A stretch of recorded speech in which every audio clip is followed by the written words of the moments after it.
বাংলাদেশ জাতীয়তাবাদী দল স্কটল্যান্ড শাখা বর্তমানে দুই ভাগে বিভক্ত।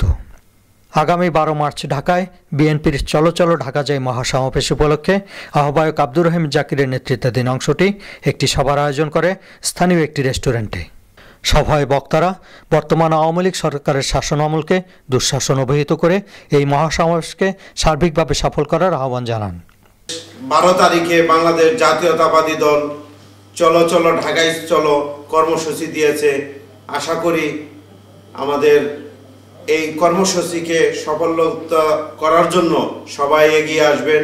আমাদের যারা জাতীয়তাবাদ দলে বিশ্বাসী এবং আমাদের সমমনা প্রত্যেকের অনুরোধ করব এই মিটিং সফল করার জন্য আজকে আমাদের এই সমাবেশ। স্কটল্যান্ড বিএনপির চলমান দ্বিধা বিভক্তি সম্পর্কেও ব্যাখ্যা প্রদান করা হয় সভায়। আপনারা শুনেছেন নাকি লন্ডন থেকে একটা কমিটি ঘোষণা দেওয়া হয়েছে, আর দুঃখিত এই সম্বন্ধে আমাদের কোনো ধারণা নাই।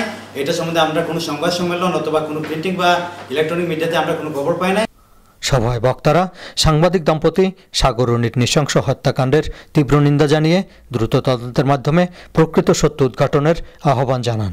সাংবাদিক ভাইদেরকে ধন্যবাদ।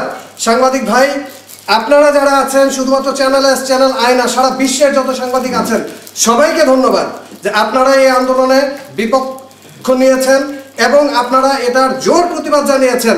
স্কটল্যান্ডের এডিনবরা থেকে Humayun Kabir, channel I news.